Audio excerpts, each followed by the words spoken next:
editing Aaron. I just wanted to let you know before you begin this episode that Don't Worry Darling is an R-rated film for sexual content, violent content, language, as well as alcohol and drug abuse.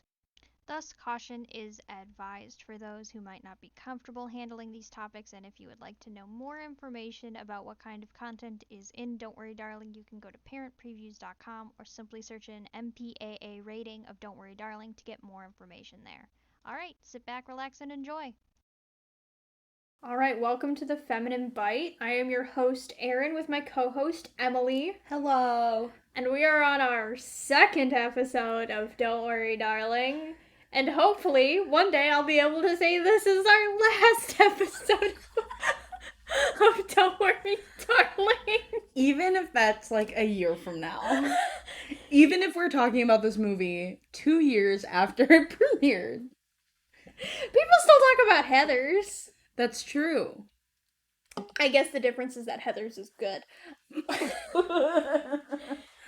Oh my goodness. So... I've seen pictures of my mom when she was in high school. She looks exactly like Veronica Sawyer.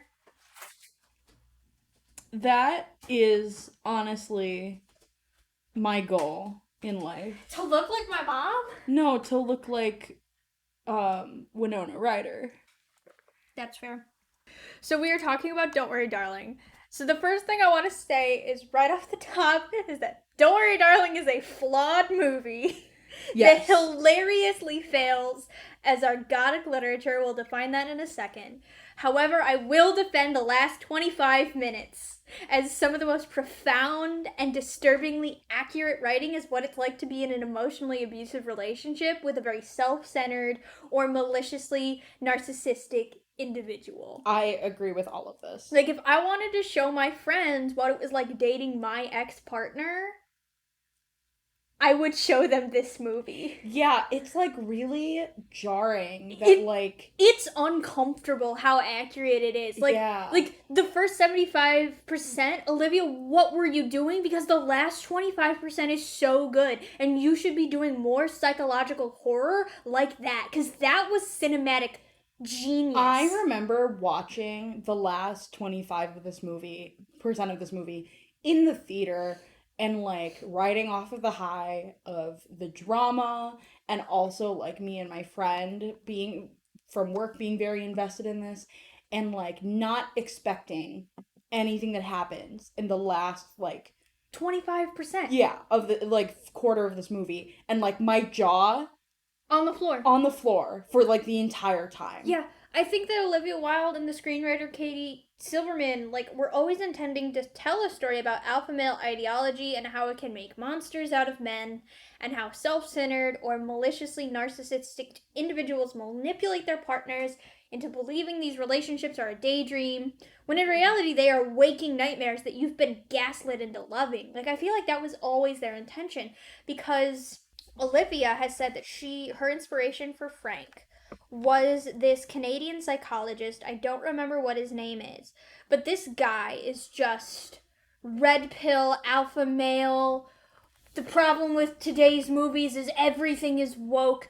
Like, he was even like, Olivia Wilde sucks and her movie is awful because he got mad that she was like, yeah, he was my inspiration for the villain. Yeah. Like, I think she was always intending to tell a story about, like, toxic masculinity, alpha male ideology, and how it can ruin people's lives. Because I don't think Jack was... I think he was an okay person with some... What's the word when it's, like, unresolved and inside of you, internalized? Yeah. Internalized patriarchal ideas about man being provider and the woman being the caretaker that just got intensified when he started listening to like alpha male red pill ideology. Right. Like I think if he had gotten to the right people and have gotten help, he could have been a suitable partner for Alice. But the fact is that he didn't. And that's interesting. So before we get like too deep into this, first of all, massive spoiler warning. Yeah, right. Spoilers. Spoiler warning. But also I think we should like at least give like a little bit of a synopsis of this movie for context. Movie is set in this like 1950s-esque neighborhood. Suburbia. Yeah. We're in suburbia. The organization that we're a part of in this is called the Victory Project, and our main characters are Alice and Jack, and they're a married couple. They Have no kids. Yeah, they have no kids. They seemingly live this like perfect honeymoon life where Jack goes to work, Alice, cooks and cleans, and very like nuclear home type thing. And this is the myth, the 1950s myth, Yes. mythical housewife, mythical land. And then Jack comes home and they fuck. And there's something off about this neighborhood. Yeah, there's these weird rumblings. Alice experiences some things that don't quite make sense, like she cracks eggs and there's no yolks inside of them. Mm-hmm. There's this character named Margaret who seems to have like these hallucinations and mental breakdowns, which causes her to eventually take her own life. And basically because not a lot happens in order to find out like what is actually wrong with the Victory Project. Yeah, the plot of the movie is effectively Alice attempts to figure out what is going on in the Victory Project, why are these weird things happening to her, and she learns along the way that Frank who is in charge of the Victory Project, is causing most of this, and in her darkest moment she is like forced to have electrotherapeutic treatments, which would have been very common in the 1950s at that time. And it's through that electric shock that we are brought into reality. And we learn that Victory is a simulation that has been built for people who believe in alpha male, red pill, toxic patriarchal ideology where the man is the provider and the women are the housekeepers. So these men can kidnap these women, put them into the Victory Project, and basically have wives that love them unconditionally because they've been programmed to be that way. And the last 25% is Alice attempting to escape the Victory Project. Yeah. So that's basically, it's this weird project. What is it? Alice attempts to figure it out. She figures it out. She attempts to escape, and it's implied that she escapes. Mm-hmm. Where do we want to start? First, let's define what ergodic literature is. We talked about this a little bit in the first podcast episode, but we should mention it again because I'm going to say it so many times. Yeah. First of all, because the last 25% of the film is so good, sometimes I'm like, why did Olivia and Silberman attempt ergodic literature when the last 25% were so good and the first 75% was so bad? So ergodic literature are stories you cannot casually read because the experimental elements of the story cause it to be incredibly complex. So the entertainment is in the analyzing of the complex pieces. So House of Leaves, which is a book I'll mention a few times, and again, is sort of the classic example of ergodic literature. Petscop, which is a YouTube series, as well as Doki Doki Literature Club and Silent Hill 2. Both of those are video games. Both of those could be considered ergodic literature. David Lynch is famous for his ergodic storytelling to the point where we describe similar things as David Lynchian. So, like, it's just storytelling that you have to analyze to be entertained by it. You know, words that might use to describe these sort of things might be like nonsense horror or nonsensical horror, or things that just don't make sense. Mm-hmm. Crazy, weird, abstract pieces. Like, all of that is considered ergodic. Mm-hmm. So the first 75% of this film attempts to be ergodic, where the last 25% is a psychological horror. And, like, we both agree, you can't just sit and watch Don't Worry Darling with your head empty. You won't be entertained. I think you were telling me that you showed your friends this movie, and they were like, what a great movie. And you were like, but what did you think about it? And they were like, no notes, and you lost your mind. Yeah, no, so I watched this movie in the theaters with a couple of my friends because I was so invested in this. Yeah. Like, I was so excited for this movie. I was very invested in the drama. I needed to know what this movie was. Mm-hmm. So I took my friend from work and then one of my best friends to this movie. And again, and I mentioned this in the first episode, but like last 25 minutes of this movie, jaw on the floor. It's great. It's fantastic. And I clung on to that for so long. And like when this movie had ended, and we ended up actually running into one of my friends at this movie as well. The movie ended. I walked out of the theater and I had to like sit on the floor and like really process what I was like thinking and like whatever. And all of my friends were kind of like, they were kind of surrounding me. It was a little overwhelming, if I'm gonna be honest. Yeah. It was a little overwhelming. And my friend asked me what I was thinking, and I didn't know what I was thinking. Yeah. So the only words that came out of my mouth was, I think I'm attracted to Nick Kroll. Because I had no other words that I could actually articulate quite yet. I kind of let some of that like initial shock finally like wave over me, and I got in the car. Me and my friend from work, we just started going off. Like we were popping off. Yeah. With like theories and just like things that we liked about this movie, things that we were confused about.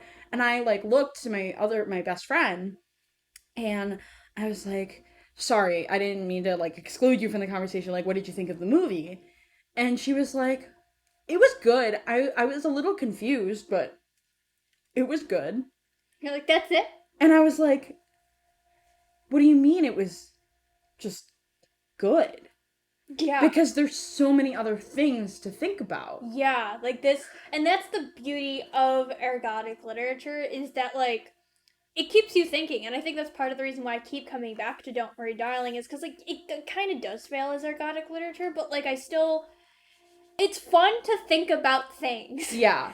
Yeah. And in movies like this, projects like this, and Petscop, and Silent Hill 2, and Doki Doki Literature Club, they're like, you could think about us for the next 10 years and you'll still be coming up with new stuff. Well, yeah, and I think that's definitely why I've come back to it so much, is because I gotta get you into more ergodic literature. I gotta get you into higher quality ergodic literature.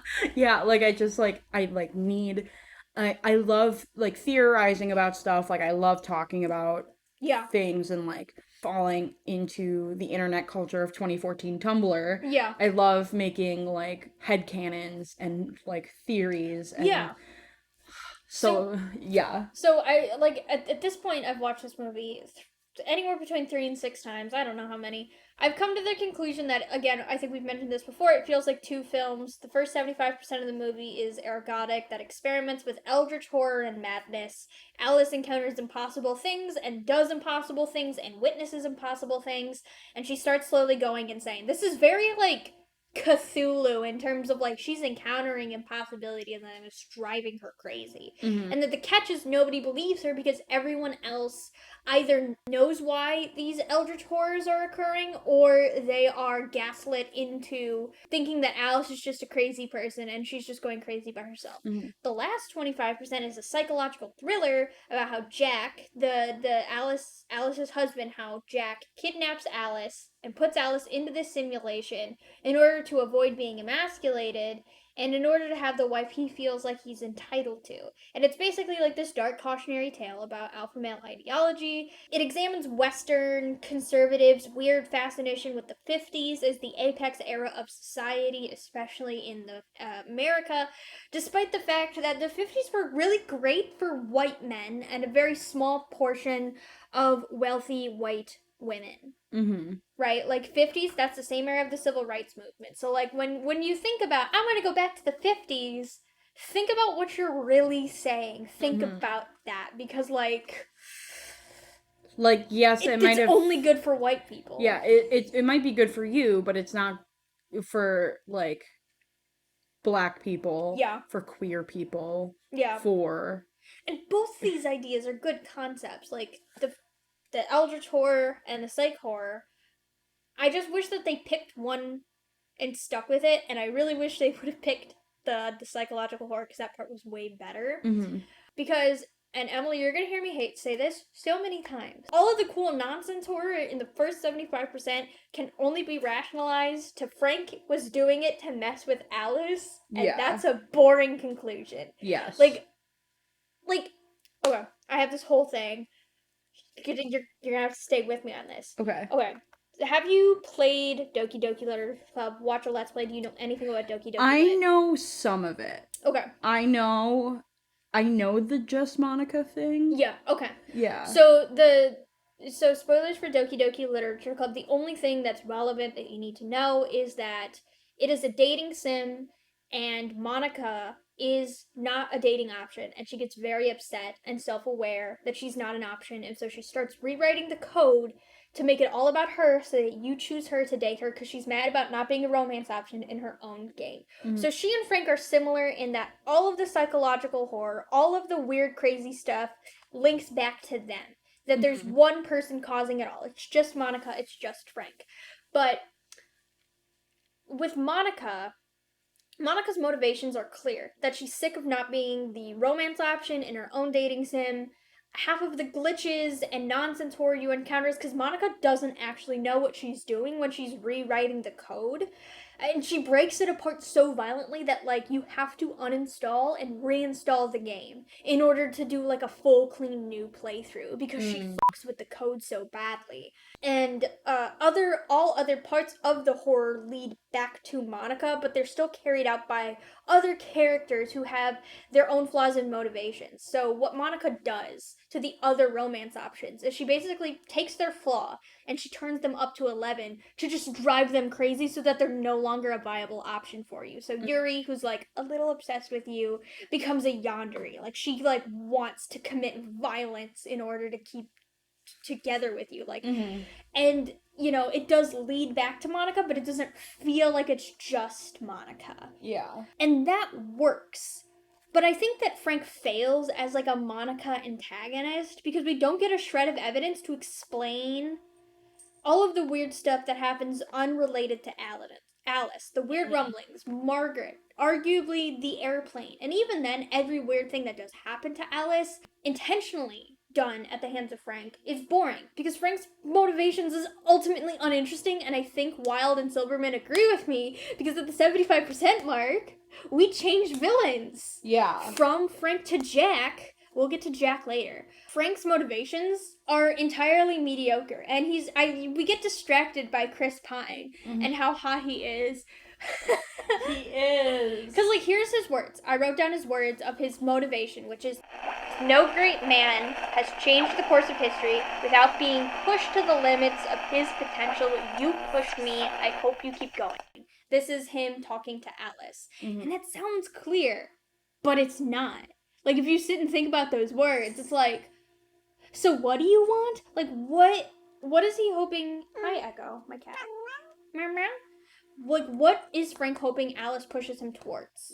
Does he want the simulation to be stronger? Is he trying to improve the wife's programming? Why Alice? What makes her different from Margaret and Peg? And then why start all of this now? These are just unanswered questions, which again make him kind of a mediocre villain. Versus Jack's motivations, crystal clear, which makes him such a good villain. Yeah, because like we know that Frank wants to be challenged in Victory, but we don't know why. Other than like he's just an alpha male. Does he want to dunk on Alice? Yeah, is this a story about someone with a god complex? If so, one, this is not a very good story about a man with a god complex. Even people with god complexes want something. Like in Full Metal Alchemist Brotherhood, the antagonist wants to know everything.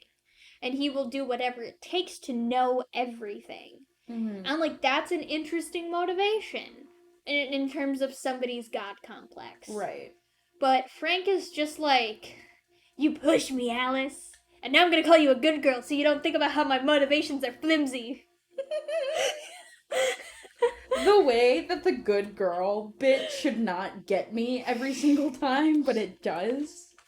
We don't have to go into that. Yeah. That would be like a whole other, in a very inappropriate podcast episode. Yeah, and here's the thing about ergodic, like, stuff like this, is that we, the viewer, don't explicitly need to know the rules that the world state is operating under, but the world needs to act like it knows because they are operating under them. So we don't need, like, I'm not, like, asking for very explicit answers, but we need something to latch onto. Which we seem to lack. Like, you know, not to go back to Doki Doki, I guess because Doki Doki's an easy comparison because it's also a simulation, is that, you know, we get a line, it's like one line of dialogue where she's like, struggling to figure out the code. And so you can imply through that, just that one little piece of dialogue where she's like, is this how this works? That you're like, oh, this girl has no idea what she's doing. Mm-hmm. And if you had one line, one bit, 1 millisecond of somebody being, oh, this cat, somebody struggling how the simulation works, we could rationalize half of this stuff. The airplane crash never landing, the rumbles, we'd be like, oh, it's because the simulation isn't stable, but we just have nothing. Yeah. And that's the part that just sucks, is that I wish we just had one little thing and one shred of evidence, and that would be great, but we don't. Yes. Echo really wants to be a part of this podcast episode. Yeah. She's like, I would like attention now. It's the 3 E's. Aaron, Emily, and Echo. Victory is a simulation. Yep. So let's talk about all of the hints that this is a simulation, and some of them are great, and some of them are accidents. Again, which is why I'm like, I don't know if Olivia Wilde is this clever, and we're going to talk about your favorite one, which is Dean and Jack kissing. Because we know that that's unscripted. Yes. But that is actually, like, I just wish it was scripted, because I could be like, Olivia Wilde is a genius, never mind! Because them kissing would have been considered improper in the 50s. The Hays Codes were the censorship guidelines which affected queer representation in films, and it was a Hollywood standard between 1934 and 1968. Mm-hmm. So any representation of queerness was considered obscene sexual content. So, like, they would not have kissed in the 50s. That would have been seen as very inappropriate. And it's like, that's such a cool hint that it's a simulation, but it was unscripted. And I don't know if Olivia Wilde kept it in because she was like, yeah, this is about sex. Or if she kept it in because she thought it would be a clever hint that it's a sim. Mm-hmm. Yeah. You can tell almost immediately that there is something off. Like, Yeah. about, like, the concept of this being a 1950s setting. Yeah. I think, at least partially, they do a good job in kind of alluding that this is, like, more of a cult, you know? Yeah. Like, I definitely thought that going into this movie and watching, like, the first half of this movie, Yeah. that this was a cult. Yeah. And not, like, anything beyond that. We talked a little bit prior to this recording about, like, Peg is pregnant and she is drinking. Yeah. As you said in our prior conversation, like, that wasn't advice given to pregnant women until much later. Yeah, in the 1970s. But yeah, there's that. There's, like, Alice and Jackram when they're driving and making donuts. Like, Jack is very casual. He covers her eyes. They're spinning in circles. It's because he knows that even if they crash the car, it's not like it'll cause actual damage. Right. And, like, at first, you're like, well, they're in the middle of, like, the California desert, so I guess. But even then, like, if you're not in, like, a closed space, like, there are still animals and stuff that you can hit. You can, when you look back at that the car driving scene of them together, you can very clearly tell that Jack is not afraid because Jack knows that this is not real. Right. Except for then it becomes real, because if you're, it becomes Sword Art Online rules. If you die in here, you die in real life. That's the cringiest line in the whole thing. Where I was like Sword Art Online. I've never watched that anime, but I know the iconic. If you die in the game, you die in real life. Right, and like I remember watching this movie, and like I think I nearly audibly said like, "What in the Sword Art Online bullshit?" Yeah. I had made jokes with my friend who also watches anime about like I was not expecting the Sword Art Online. Yeah. I specifically remember sending my friend a Snapchat talking about Don't Worry Darling, and I make the joke of the main character in Don't Worry Darling's name is Kirito, and so I sent a Snapchat that just said Crowlito. And that is a very specific memory that I have in association with this movie. I feel like the amount of swearing that happens would not be typical of a 1950s setting. No. The nudity, Yeah. even in like when you look at the pool scene, The girl is just walking topless, and again, Yeah. you have to think about the Hays Codes. Right. About how, like, censorship and female sexuality was feared in the 50s. Right. People were absolutely terrified of female sexuality. And, like, when Bunny pulls out her bra, I was like, she would get... Police could arrest her for public indecency if a policeman saw her. Right. And that's when I'm like, is Olivia Wilde a genius? Or is she so detached from her own work that she doesn't understand what she did? Because it's like, her display of female sexuality in the simulation part is the biggest hint that it's a simulation. Mm-hmm. But she doesn't seem to think that the movie is about what it actually is. So I'm like, did you do this intentionally? Did you make the 50s more sex positive than it was to hint to us that it's a sim? Or were you just trying to write a movie that had a totally different plot?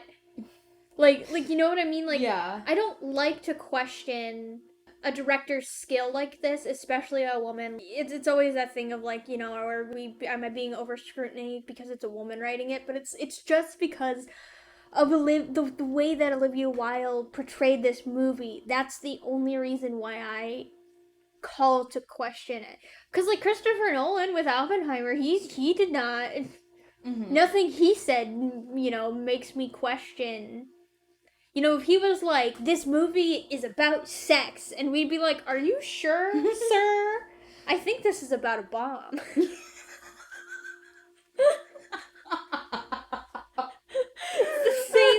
It's the same thing, where Olivia Wilde's like, this is about sex, and we're like, are you sure, ma'am? Yeah. I'm pretty sure this is about a cult. I'm pretty sure this is about, like, the emotional labor imbalance of men and women in heterosexual relationships. Yeah. But that's just me. Yeah.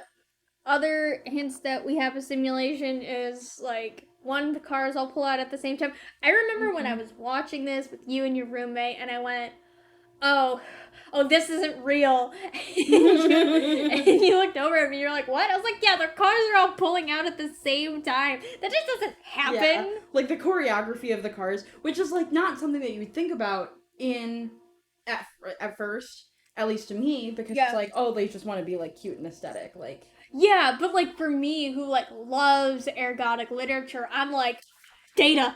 There's data. I'm analyzing it. Oh my God. I've been given a morsel. Another weird thing that hints at a simulation is that Alice tells this story about Bunny playing tennis, and that she's never played tennis before, and she did it one-handed with a drink in her hand, and that she didn't spill a drop, and Alice says it was the sexiest thing. One, if in the 50s Alice wouldn't have said it was the sexiest thing, that would have been improper. Again, Hays Codes. Two, have you ever played tennis? Yeah. I thought about that too when I watched this specifically to make notes about it. Yeah. And I was like, oh, that was never a line that I would really, like, thought twice about, but then I was like, oh. How could she have not spilled a drink? Yeah. Playing tennis. Yeah. Because when you've never played tennis before. Right. Yeah. Another hint, and oh my gosh.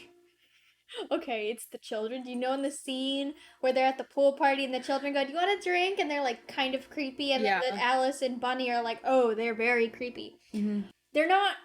The children we learn are not real. Yeah. And I think those children specifically are weird is because they were created by Frank. Yeah. Now...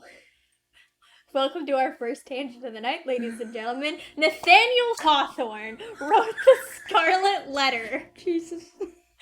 And when I was in high school and we were learning about the Scarlet Letter, my teachers told us to skip over the chapters about the daughter, Pearl, and just read the Spark Notes. Because, and this is what they told us, Nathaniel can't write children, so she's more of a very small, weird, and creepy adult. And I love the implication that the children in Don't Worry Darling are so fucking weird because Frank had to make them from scratch, and Bunny's kids seem real because Bunny had input in the creation process. I like this idea that Frank just doesn't know how to create a child. Which also says something about, you know, he worked hard to reprogram the women. Right. And, you know, he has this ideology about women are the housemakers and the wives and the mothers, but he fails to actually put in the work to produce, to create realistic children. Right. Also, the way the children make good cocktails. The fact that, like, Frank and Shirley are having their children make cocktails. For whatever reason, maybe it's just because of, like, Wisconsin drinking culture, I didn't think twice about it first. Yeah. But then, like, when you think about it, you're like, why is a child making a Manhattan? Right? And then at the same time, you're like, are they joking? Like, yeah, is this a joke? Is this, like, an offhand? it's just one, and this is like where, you know, I am saying that most of Olivia's ergodic aspects really are not great, but this is one of those parts where it's like you can kind of rationalize it out. Oh, maybe they're making a joke, but what if it's not? And that's where ergodic literature is at its best, where you're like, this seems like the most plausible answer, that Bunny is joking when she says that they're making a mean Manhattan. Right. But what if she's not joking?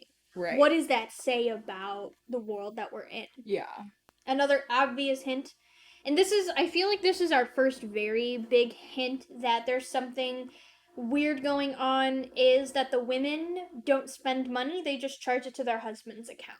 Mm-hmm. Like, at least at that point, you might not know it's a simulation, but you understand to some effect that, like, this must be some kind of commune where money has, like, been relegated to something else. Right. And specifically, like, the men hold that financial power. Yeah. Because, and Peg says it so well, too, of, like, I can't believe we can just charge Whatever we want. Yeah, wherever we want to. Ooh, something's not right here. Yeah, then you're like, maybe it's a commune. Because women can just, like, go out and, like, spend their husband's all their husband's money. Even though they don't, like, these models, like, are showing off these outfits, they don't talk about prices. Yeah. At all. Yeah. Which you would think in a world or in this society where you're using somebody else's money. Yeah. You would want to maybe be concerned about, but, like... Yeah. In a world where you share your spouse's money... You would be more concerned. Right. It's at least that first hint where you're like, it's this and the cars. And then we've mentioned this hint before, but there are families of color in Victory. Mm-hmm. Western conservatives believe that the 50s is the era where society was at the best, and we should try to get back to that, right? That's a lot of ideology that we've seen in the American political landscape, especially since 2016. However, the reality is that it was only good for white families. As I said before, it was a great era for white men and a very small portion of wealthy white women. The 50s is the era of the civil rights movement, the Little Rock Nine, the students who integrated into the white schools. That happened in 1957. Yes. So it would have been unheard of for Margaret and... Ted. It says in my notes, Bill. I forget all the men's names. To be in the community without somebody saying something about it. Well, and then even Peter, too, is brown. Mm-hmm. I'm pretty sure. I think he's Indian. Yeah. And Gemma is... the actress is Chinese. I don't know if she's supposed to be Chinese in the film. I have a note on that I think she might actually be portraying someone who's Japanese. It's weird that, and especially going back to Peg and Peter, like, they're in an interracial couple, which would have been, that would have been... unheard of. Yeah. And there's nothing in the public spaces to indicate separate but equal. That was abolished in 1954. Mm-hmm. The 1950s myth, as the apex era of American society, tries very hard to erase the problematic part. And I think that this was done intentionally. That, like, having characters of color in this to really help... really help identify that this is not real 1950s, because it's not like Bridgerton where they said we're intentionally colorblind casting it because we want to tell stories, but we also want to hire more than just white people for the story that we're going to tell. So we're just colorblinding it. Mm-hmm. And I don't believe there was anything about them colorblinding this movie so that they could have a diverse cast. Right. So I want to say that this intentional, I think it's actually, like, good. Yeah. Bad that there was only one black couple, and we were just torturing her. Also, I don't know it wasn't. It was never going to be clear. But like Nick Kroll is Jewish, and Yeah. I don't know.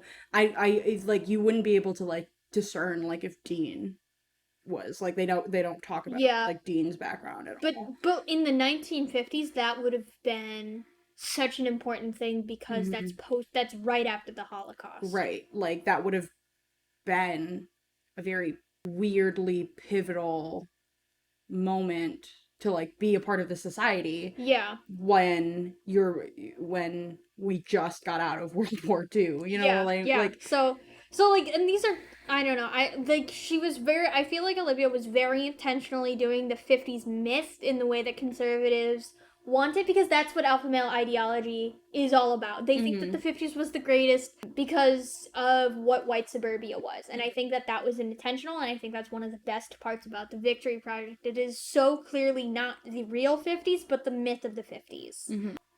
There's another thing. So the women are present. I put boudoir because I don't know what words are. I believe the right term is burlesque dance at the party. The party where Jack is dancing, the one that happens right before that, is this burlesque dancer. And that would have, again, been considered inappropriate for women during the 50s. Female sexuality was feared, major censorship. The women would have never have been present. The men could have been present, but not the women. And here's my big one. I love Peg. You're gonna learn how much I love Peg. I wonder if we should just do a full episode on Peg. So, in one of the dinner scenes, maybe it's better if you go watch Don't Worry Darling and then watch this episode. I know that we tried to be logical about this, but now we're already all over the place. Yeah. In the dinner scene, this is the scene that went viral on TikTok where Alice was like asking about, why, Violet, where did you go to vacation? So, like, if you've been on TikTok, you know what this scene is. Violet asks if Peg is having a boy or a girl, and Peg says she doesn't know, but she notably stammers when she answers that she hopes it's a boy. She's like, I hope it's a boy. And I interpret this as a moment where the wife programming glitches, because Violet shouldn't have thought to ask about the gender because the technology hadn't been invented yet, and Peg instinctively answers, only skipping when her programming realizes it shouldn't have been asked the question in the first place. Ultrasound technology is the earliest technology used to determine gender, and it wasn't invented until 1958, but the technology wasn't widespread until 1978. My mother told me that my grandmother had no idea she was having twins until my dad and my uncle were born, and my father was born in the 60s. Yeah. You could make an argument that, like, Victory might be so high class that it was able to have an ultrasound technology, but at the same time, like, then the movie would have to have been taken place specifically in 1958 or 1959. Yeah. I don't think Olivia was trying to, like, pinpoint a specific year in the 1950s. Yeah. We were just going for the era. 50s vibe. Yeah. Oh, we already talked about Bunny taking out her bra. That's one of my notes. It's like, it's not real. Bunny takes off her bra. I think the Peg gender question is my favorite one because it's so simple and quick. And it's the fact that she stammers at the word boy, and I'm absolutely here for it, and I wish we had more of that. Silent Hill 2 is a bizarre game, and part of what makes it weird is the dialogue read. Konami, I was right. It says Konami. I'm hoping that my notes are right. The creator, he came out and said that every line read was read like that intentionally. And I'm going to show you a clip of how it sounds, so you know what I mean when I say that I wish Don't Worry Darling had more of this uncanny line reads, okay? So you can tell that it sounds bizarre. It's like Uncanny Valley, and I wish, because Peg has that one line where she has like an uncanny line read, and I wish there was more of that. Because then you could be like, why does she stammer on boy? Like, it's the fact that she stammers on boy that I'm like, why would she do that? And then I went into this whole tangent Googling stuff, trying to figure it out, and that's interesting, and that's ergodic literature at its best. And I wish we had more of that. I think Peg is the best actress. She's so good. Yeah. I love her. So I want to kind of go back to like the scene or the moment of Alice asking Violet about like where she's from. The dinner party, yeah. Because so I took notes of like all of these like canned stories that Victory has for the wives. Yeah. So here's the thing, is there are 72 active members of the Victory Project. Yeah. So that means there are 72 women in this story being fed these lies. Yeah. Alice says that most of the women in Victory are either from Philly, Baltimore, or Chicago. Yeah. Which seems weird because of the way that Victory is clearly set in California. And like, how can you get a bunch of women from these three cities constantly, yeah, to California? First of all, abandon their families, follow this man into this weird cult thing. Yeah. Even if like the Victory was just a cult, like even if it wasn't a simulation, it's still an odd concept to like completely ditch your life. Yeah. And move halfway across the country. Yeah. And they have all the same beaches: Hilton Head, Cape Cod, Jersey Shore, and they all honeymooned at the Sea Islands, or Poconos, or Niagara Falls. Yeah. So it's like they're kind of playing on this rule of threes. And yeah, shout out to Frank. Like Mr. Godtown players, he really came up with three backstories. Right. They only talk about one meet cute story, which is the Violet. train ticket. Yeah. But like, let's just assume here that we're going on this rule of threes. You really are gonna have the same three stories for 24 women? A classroom's worth of women? It's one of those things where like you realize just how poorly Frank put this together. Yeah. It's like there's only three backstories. Yeah. There's the kids that don't like read like real kids. And it, you know, I think it's good in that like it shows us that Frank, he's not really thinking of the big picture. He's just thinking about subjecting women. Mm-hmm. And he's just making it work. Right. Well, and then too, like we take, and I'm kind of jumping around in like plot wise where we are, but like if you think of like the entry survey that Jack got into Victory, yeah, this is the most vague ass survey yeah that I've ever seen in my life for something that seems is supposedly so high security. Do you want to talk about the survey? Yeah. Okay. Because I have lots to say about this survey. So when we first watched this, it was me, you, and your roommate. We discussed whether or not Alice had a fake backstory. And I think that we concluded that Alice might not have had a edited backstory because she and Jack knew each other. Mm-hmm. But then I realized if you need Victory to work, because the Sword Art Online rule that if men die, women don't have to die. But if men die in the simulation, then men die in real life. Mm-hmm. Presumably, that doesn't happen to the women. Which also makes no sense. Right? It would make sense if the other way around. If you need to ensure that these men don't get killed in the sim, it's Violet's husband who's like, they said this would never happen. Like they were ensured that there were precautions in place to prevent the women from killing their husbands. You have to account for a woman who might kill people for funsies. Mm-hmm. You have to consider the sociopath, the woman who would just kill because she can. Mm-hmm. So I was like, no, they have to program every wife into these backstories, and in order for them for Victory to be successful. And it's really sad. All of these women are also programmed to be emotionally abused, battered wives. Mm-hmm. Because as soon as something goes wrong, they instinctively blame themselves and they're like, I'll do better. That is classic emotional abuse. Mm-hmm. So Frank programmed all of these women with all of these fake backstories to ensure that they would not kill their husbands. Uh-huh. So Jack is applicant 426. So, and there are 72 active members. So what's happening to the other, like, 300 so members? Yeah. They're, like, applicants. I don't think that that's how many they've vetted and rejected. I think Jack is just number 426. And 72 could also mean, like, they said that there's currently 72 people online. You know, maybe somebody doesn't go in every day because, again, you have to pay. Mm-hmm. So maybe if you can't afford to go or whatever. I don't know. But that means we have at least 426 trafficked women into Victory. Mm-hmm.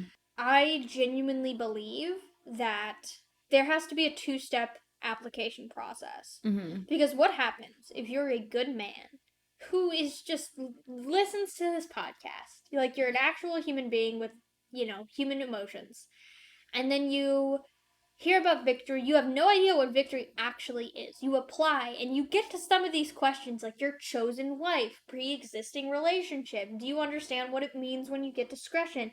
They see that, they go, oh fuck no, and report Frank to the police. And it's a narrative constant in the movie that Frank is not reported to the police. So there has to be something in place that weeds out the good men. So I think that there's two application processes. Mm-hmm. The one that weeds out the good men who would report Frank once they realized what was going on, and the second one, which makes every single man a complicit trafficker. Mm-hmm.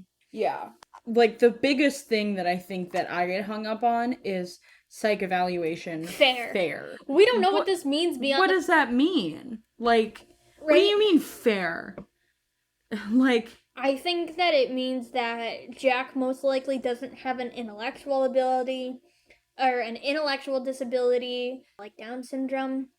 mm-hmm. And that he doesn't have any clinical medical illnesses like BPD or dementia or Alzheimer's or depression. Well, yeah, he might have depression, but but Frank is specifically attacking men who might be depressed. Mm-hmm.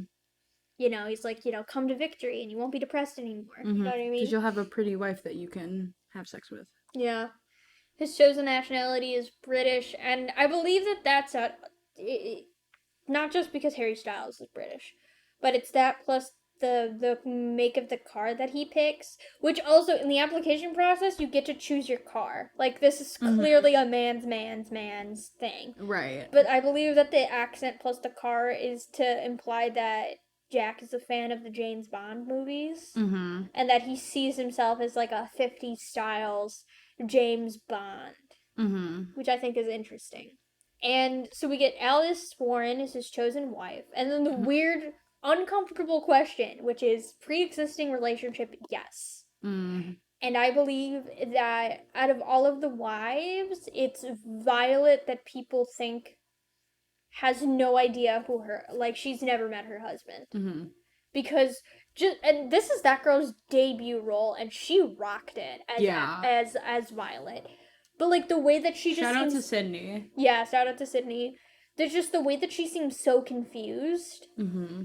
And out of it, that leads me to believe that she has no idea who her husband is. Mm-hmm. And this makes it more horrifying, because it's like, you could just kidnap someone off the street. And, like, this question proves that, like, the women have to have fake backstories. Because Frank is vetting the men, but he can't vet the women. Right.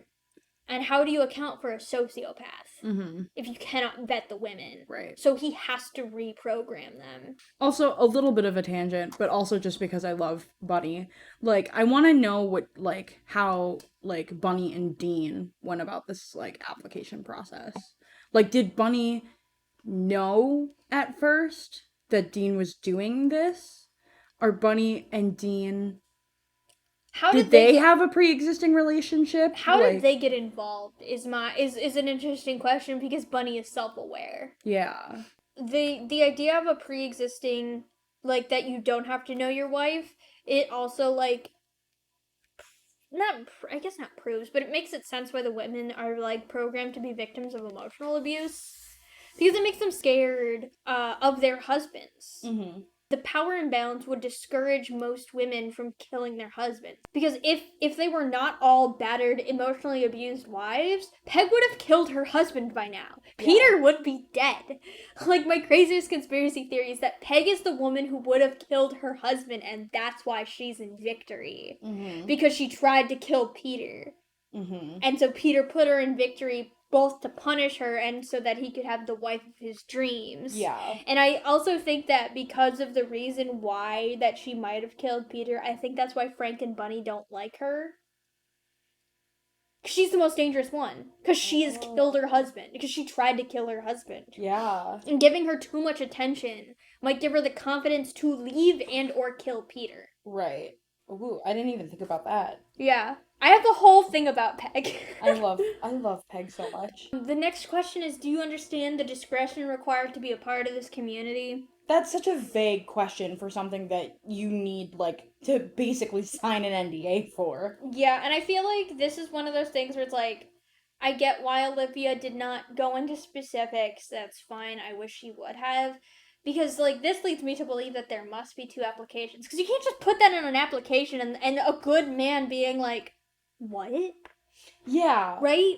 I would like to think that we know men that would be like a huge fuck no to the Victory Project. Every man I know.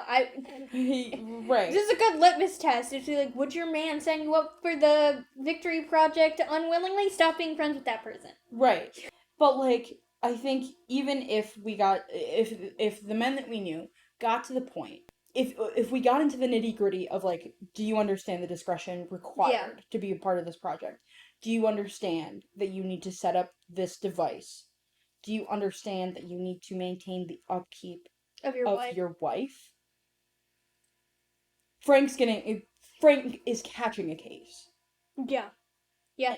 And if it's a constant that Frank is never reported to the police, we know that there has to be things in place to prevent that. Right. Like, if a man backs out at this point, if he gets to this part of the application, he's an accomplice after the fact because he now knows about that there are women being trafficked and they're actively helping Frank by avoid punishment by staying silent. Mm-hmm. So the moment they get to this a part of the application, they're an accomplice.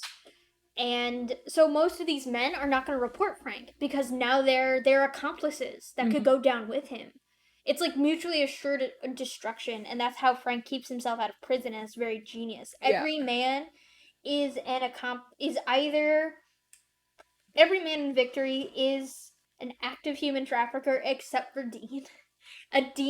Dean is an accomplice because he was aware there was a crime and chose to do nothing. Yeah. So he's the only one. But he did not actually traffic Bunny because Bunny is there willingly. Yeah. But and usually being an accomplice might mean you get a lesser sentence, but I feel like in this specific case, I feel like Dean might. The gravity of this, like, is so big that they're like, what do you mean you did nothing? Right. Right? Dude, in this universe, the headlines that Victory would be making when all of this, like, comes out, insane. It would be like Epstein. Yeah. Oh my god. I want to be in that. Yeah. I want to know what it would be like. Yeah. The consequences of indiscretion, it's absolutely jail time. As I said, it's mutually assured destruction. As soon as you get to that point, you're an accomplice. Mm-hmm. You've also done this. And you're going to go down. And here's the thing with lawyers, is that they will charge you for every charge that they can get to stick. There's 426 women. Mm-hmm. And trust me, they will, if they can get you, they will get 426 accomplished charges. Mm-hmm. You are going to jail for life. Mm-hmm. Just by getting to this part in the application process. Because trust me, a good lawyer will make all 426 of them stick if they can. Yeah. That's like the one good thing about like criminal justice in America is that when it's not a falsely accused person, but like they'll get you for even the little things, and it's like, you're going in for murder and tax evasion. Yeah. Jack has to be responsible to prepare his home device system, and that's probably where most of his money goes. Mm-hmm. And this entire time, as Alice is having these hallucinations about the synchronized dancers and Frank in her head, this entire time I thought it was Frank messing with her, and it was only like last week or something I'm like, well, actually those are things that like when Jack boots up his system that play. Yeah. So like does Alice just have shitty technology? And that's why she's having those hallucinations, because her technology is malfunctioning. Well, I think my theory was that it was Alice trying to wake up. Yeah. And then her memory serving her as like, oh, like these are just like random hallucinations. Yeah. Like that was my, because it's very blatant that what Alice is hallucinating, what Alice is seeing with the synchronized dancers, is what phases you into victory. Yeah. Which also kind of leads into my theory about the ballet class. Yeah. Is that the ballet class is so that the women in that class become the next phase in for victory phase 2. Yeah, yeah. And then there's also a physical and mental requirement to enter victory. And I think that's his physique. It's not really a surprise that most of these men are very well fit and beautiful and are mentally prepared to gaslight the wives into thinking it's a reality. But we just don't know what the actual requirements are when they say physical and mental requirements. Yeah. And I wish that we knew. Victory being fat phobic on top of everything else. Crazy. And I don't even think that's an Olivia thing. I think that was done intentionally. I think Frank is fat phobic. Yeah. Oh, 100%. Yeah. Frank is he is Joe Rogan. Yeah. He is on the cannibal diet or the carnivore diet. Yeah, he's BFFs with Andrew Tate. And then it also says that they're responsible for the physical upkeep of the chosen wife. This is the shakiest part of the application because you see like Jack trying to take care of his wife because he's like dripping water into her. It's like, bro, you're gonna drown her if you do that. Because like, how can you care for effectively a comatose patient outside of a hospital? How like does Victory provide the technology to keep Alice alive? And Alice is a surgeon. You know how cool it would have been to get a scene where Jack is like stealing from the hospital she works at to get the supplies to take care of her? That would have been cool. That would have been. Like, it would have been great. It would have been cool, but we didn't get to see that. And it would have been funny because, like, Jack, again, with the James Bond stuff. So, like, this, you know, if he thinks of himself like James Bond in the simulation, you know, if he has to go and steal stuff to keep Alice alive while she's comatose, you can sample the James Bond theme. You can, like, make it a thing. But, like, they didn't, and I think that was a missed opportunity. And then there's an allotted set of hours that Jack has to pay for. We don't know the price of that. That would have been cool to know. It would have been. Because, we know that Jack, he explicitly says, I have to leave so I can work to make enough money to keep us here. Yeah. I want to know what Jack's job is, that he hates it so much. Yeah. A. B, I want to know how much money he makes out of this, and, like, how much of it is getting sucked into the Victory Project, because, like, his apartment, like, when they reveal, like, it's gross. It's not well kept. It looks run down. He, like, subsists on canned tuna. Yeah, like, what are you doing? Also, the tuna thing. Because this man is, like, going to work, eating, like, a can of tuna, going into the Victory Project. And then Alice goes, I'm gonna make tuna salad for this party. And he's like, no. And he blames it on Frank, like Frank doesn't like tuna. But it's absolutely him. But it is 100% Jack's like, if I have to eat tuna one more time, I am going to myself. Yep. So I just want to know, like, is this man phasing out of the simulation and, like, going to work at, like, McDonald's? Yeah. Like, I want to know. Why does he hate his life? Why does he hate working so much when the inciting incident of him wanting to even think about, like, going it's to because Victory he wants to be a because provider. he lost his job and wants to provide for Alice. I would love to believe that he's like a CNA, or he works at like an old folks home, like one where you don't need to go to nursing school. Yeah.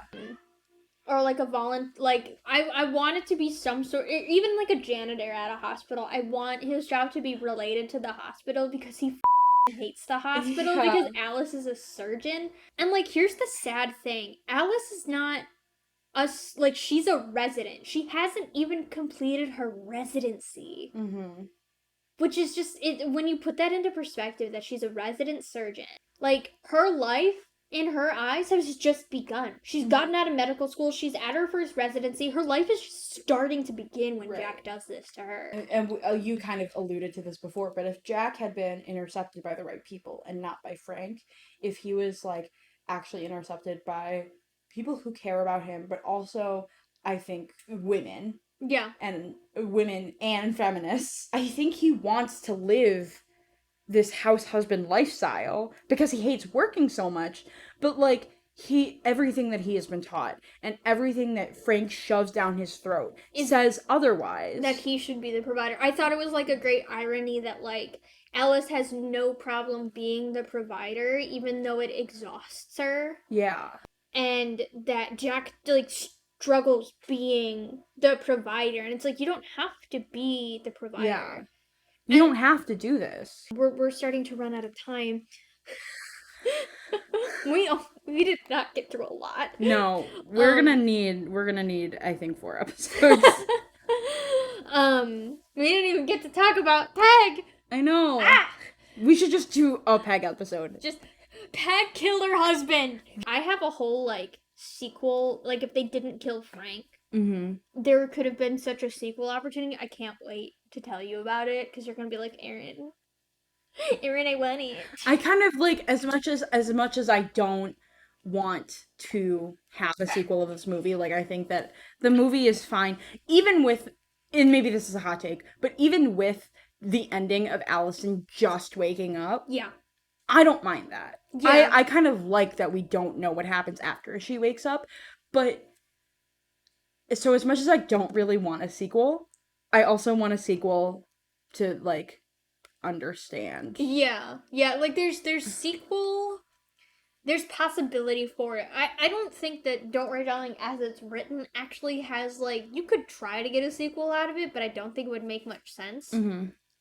But if they had changed a few things, like not killing Frank, then you could have had a sequel. Like if you did the first movie just about Jack, and then Frank lives at the end, then you can do a sequel about the origin of Victory, plus now in the present trying to shut down Victory where Frank gets destroyed. But because you kill all of the villains in the first movie, there, I guess Gemma. But I mean, Gemma was created just to kill Frank. She's not a real character. I'm sorry, Gemma. You were great. Yeah. But like you were born for one singular purpose. Right. Because there's no motivation behind Shirley killing Frank. Shelley, yeah. It's just, it's my turn now. Like, what? What does that mean? Why? What do you mean it's your turn? Like, yeah, it just doesn't make sense. All right, that's all the time we have for today. We covered 1, 2, 3, 4-ish of my 25. So, I got a lot to say. 5-parter. 7-parter. Maybe you're right. We're gonna spend our whole first year just on this goddamn movie. But it's okay. That's like what ergodic literature is for, is that you're supposed to be doing this. I think this might be Olivia Wilde's nightmare, because we're not doing this out of love. We're Olivia Wilde's #1 enemy. She's gonna come out, she'll be like, everything they said is true. All their theories are correct, and I'll be like, say less. Never mind, I'm Olivia's biggest fan, I'll get a t-shirt. Olivia's #1 enemy, Nick Kroll's #1 ally. Alright, this has been The Feminine Byte with your host, Erin, and my co-host, Emily. Guest starring Echo. My little sister also walked in at one point. I guess she gets a credit. Credit to Gina. The door opening sound by Gina. Foley by Gina. And we will see you in the next episode where we will talk about Peg. Now she's a murderer. Peg tried to murder her husband. I knew it.